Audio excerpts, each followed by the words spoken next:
Alrighty, friends, let's go ahead and begin. And I want to encourage anyone who has some movement today. David's wiping his dishes down, which is such a wonderful meditation, and it's a wonderful way to access meditation. So, if you are like where you've got some movement in your body, you want to go do something. If now is the time to clean that junk drawer for your meditation, go for it. Turn your camera off and just enjoy this meditation in the background. If a little bit of stillness is available to you and that's how you want to practice, if you're noticing in that spaciousness of stillness that the body is really wanting to relax, absolutely lie down. Put the body in all kinds of comfort if you want to. If the body is already relaxed and still and you'd like to take an active posture seated, do that. The point is, arrive to your meditation practice fully as yourself. You know what you need. You know what your body needs. You know what is good for your mind. Do it and invite your meditation practice to be perfect. Welcome, everyone. This is Recovery Dharma. My name is Julia, and it is such a privilege to practice with you today and to continue our conversation about forgiveness, which is the theme for the month of March and the theme for the month of April. We're taking a long time with this theme. We're also taking a very short time too. 8 weeks feels like a lot, and it is. And yet with a universal theme such as forgiveness, we could spend the rest of our lives, we could spend every practice talking about it and never running out of things to discuss and explore. Forgiveness is that vast. I'd like to share with you something that I call the Pasade practice. And Pasade means forgiveness to tranquility. And it is an inspired practice that comes from a monastic practice, a monastic Buddhist practice that happens on the new moon.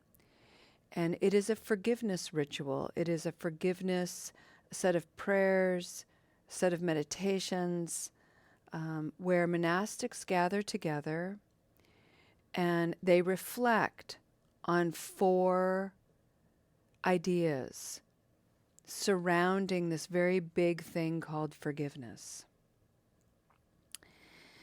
What they do is they're all invited silently to reflect on something unskillful that happened. It could have been something that happened that morning, a month ago, 30 years ago, anything that comes alive in them at that moment. And to create enough space to allow the regret that they feel to have a presence. They don't spend a whole lot of time with regret. Regret is informative, but it is an initial guidepost. It really points the way. It's not a place that we're meant to linger for very long. It loses its potency the longer we stay. And what ends up happening is if we linger too long in regret, it becomes something else, like guilt and shame. And it also taps into what Pema Chodron calls the neurotic mind. If we linger too long on the shores of regret, we have a tendency to pace the shoreline, obsess about it, think about it over and over again, get stuck there. So we tap into regret and then we move into the next phase, which is to refrain. And after at some time taking a look at refraining from whatever unskillful action we did, we refrain from doing that again. We engage a third practice, which is to remediate. And this is to do something, to enact something that solidifies our commitment and our decision to not engage in unskillful action. For monastics, it usually involves prayers, very specific chants, things like that. It can be as simple as taking refuge in the three jewels: the Buddha, the Dharma, the Sangha. It can be as simple and as profound as that. The fourth practice is to resolve, to really spend time understanding the root cause of this unskillfulness, to really put it all together in a reflective moment of, wow, I really don't want to do that again. I'm going to say some prayers to encourage and empower me that I don't do it again. And I'm going to continue with that energy resolving to do something different, to turn my action into a different direction. Refraining and resolving have very similar flavors. The fifth R practice is one that I added, which is to simply bow to repeating. This is a practice, and whenever we practice, we have to be willing to repeat the practice over and over again, as many times as we need to. Forever, if we have to. If you ask any athlete or any musician how they achieved their level of talent, it's because they showed up to their practice. They showed up to wanting to get better again and again and again. 10,000 hours.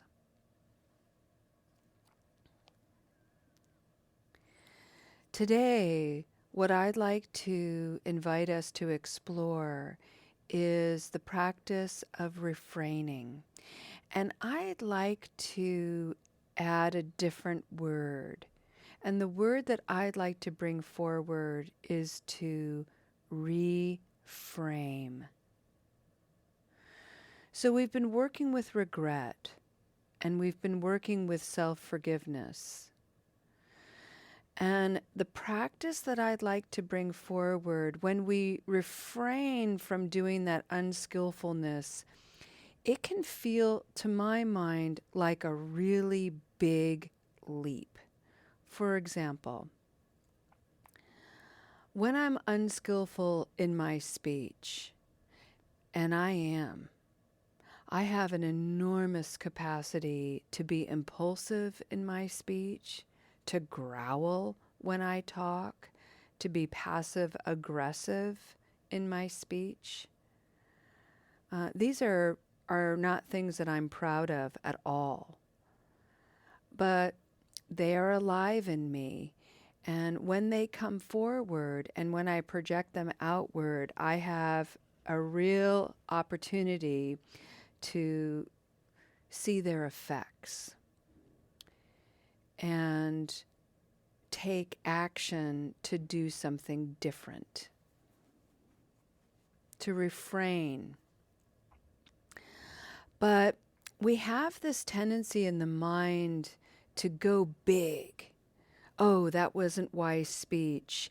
I will refrain from ever engaging wise speech again. The mind has this really inflated habit of going that big. And it's nonsensical because we just don't have enough training to do that yet. We're always going to have opportunities to practice wise speech. So to refrain from ever being unskillful ever, ever, ever again doesn't make any sense. We got to go smaller, subtle.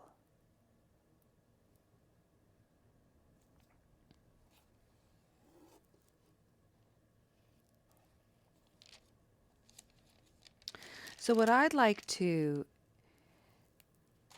invite us to do is, in my case, about unwise speech, I want to reframe that regret indirectly.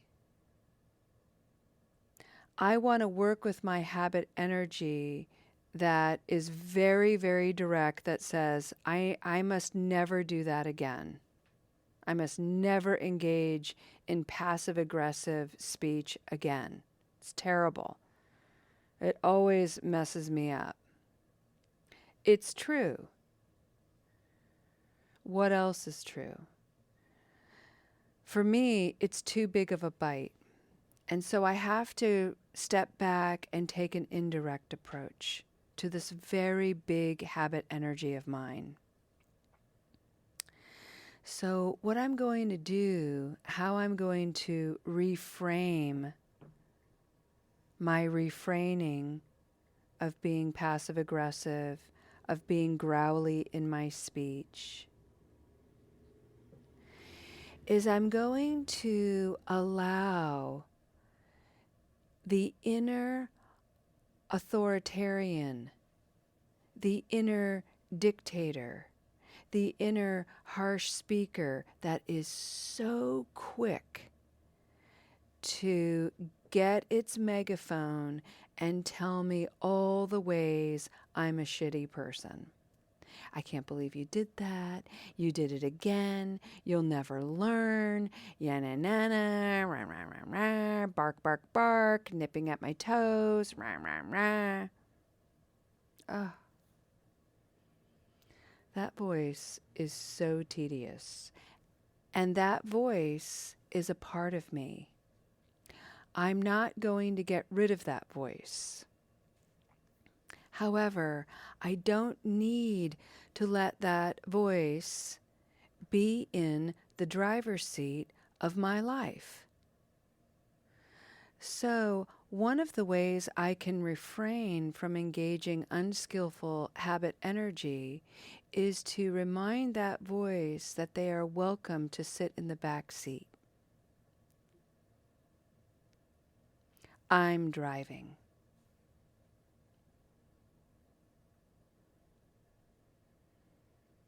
And I'm going to put this reminder down in a very gentle way. Hey, inner dictator, I hear you. You are right there, ready. I'll take your megaphone. If you wouldn't mind going to sit back there, be safe, get your seatbelt on. I'm going to play a little music because we're going to be gentle here. I was regrettably unskillful in my speech, and you are adding to the tone and the energy, and it's not helping. So I need a little space and a little tenderness and a little gentleness to see this more clearly. That is how I'm going to begin refraining this energy of mine, this mistake I made. I'm going to reframe how I talk to myself. Notice I'm not telling myself that it was okay. I wouldn't have talked like that had so-and-so not been such a jerk to me. I'm not making any excuses. I was unskillful. I don't like it. It doesn't make me feel good. But I'm also not going to respond to myself in my neurotic way of yelling at myself. I'm not helpful. It's just not helpful.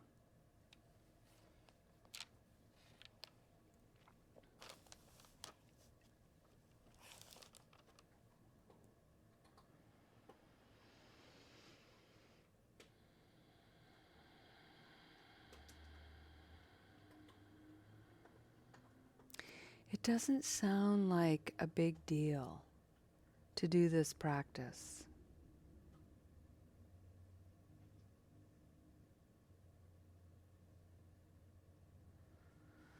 But my friends,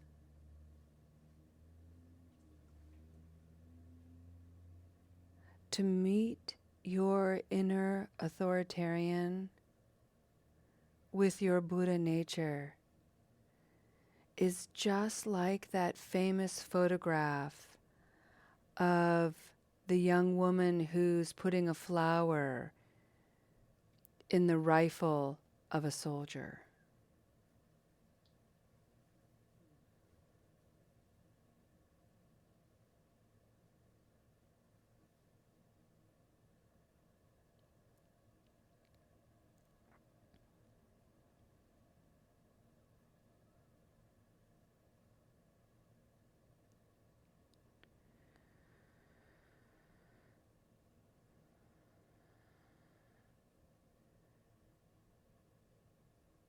That inner commander, the general that lives in all of us, isn't all bad.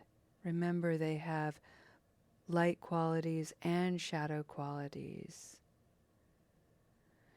This is a contemplative practice that invites us to notice what we've been entertaining, what aspects we've been feeding and growing and nurturing. For me, it's definitely been the shadow parts.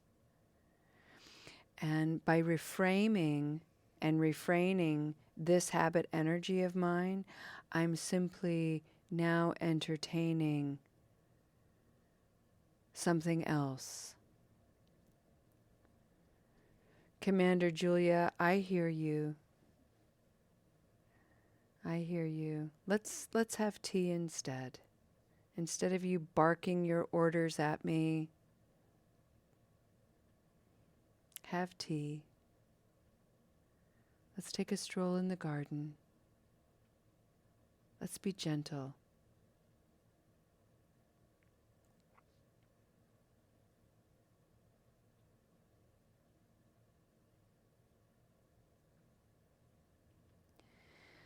When we can cultivate gentleness like this in a very subtle and indirect way, what that does is it softens the edges of our habit energy.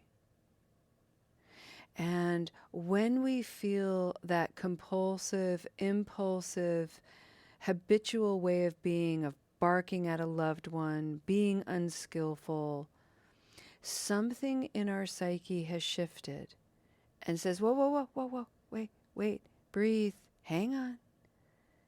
There's another way, a gentler way.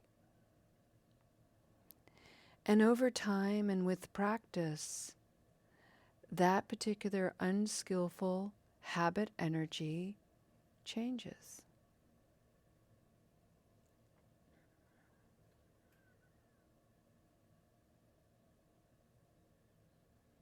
And then we get to work on the next one, and the next one, and the next one.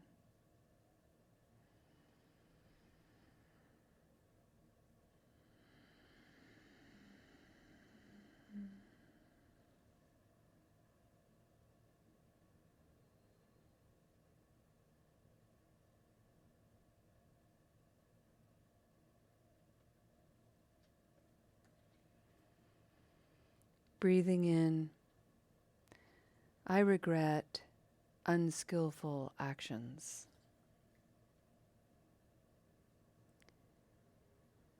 Breathing out, I will refrain from remarking and reacting to them unskillfully. Breathing in, I'm reframing my inner self-talk, breathing out to be gentle, breathing in, gentle, breathing out, gentle.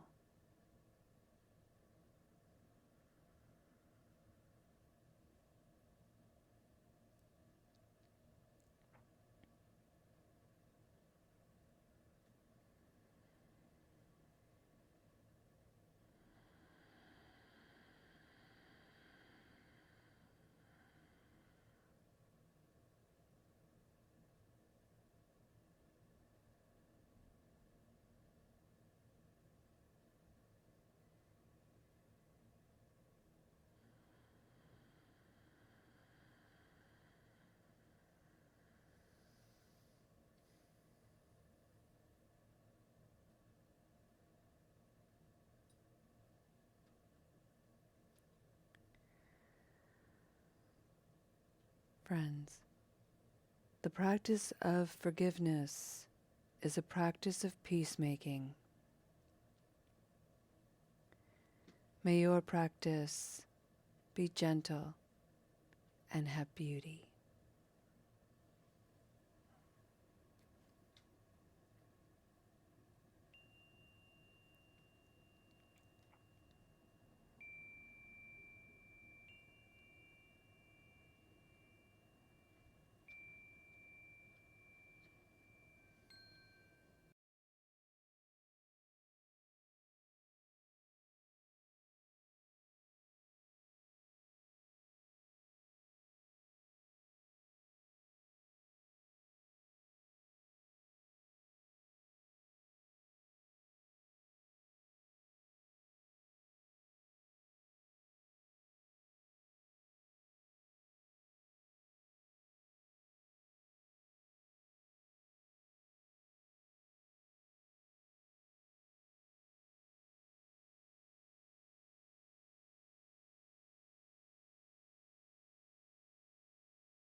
Until then, we'll end our practice with a dedication of merit.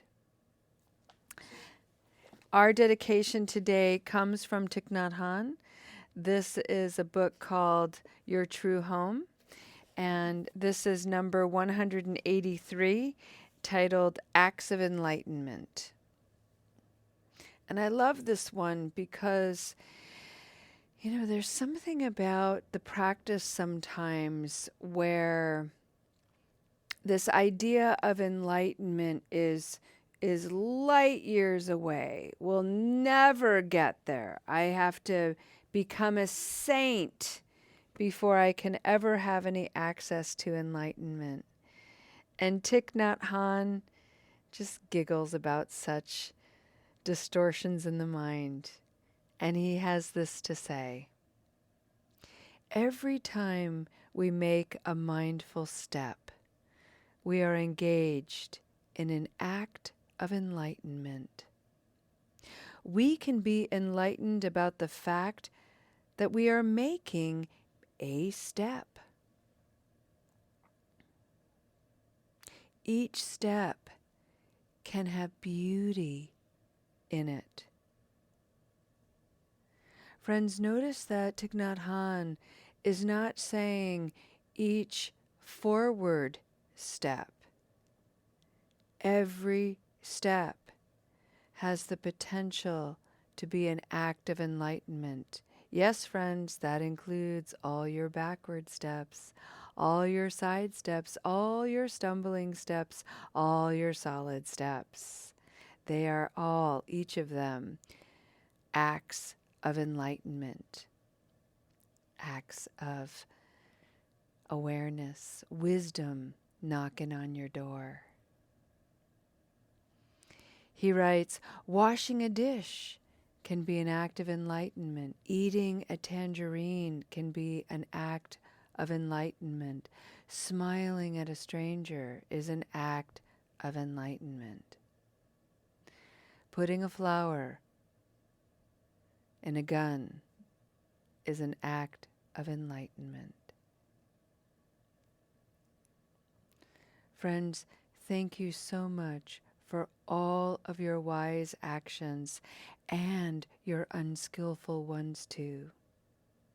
They teach us, they inspire us, they keep us going on the path of growing, maturing, being our whole selves. This is our Buddha nature, and may we arrive to it in forgiveness, peace, and love. Thank you for your beautiful practice today. We'll see you next time. Namaste.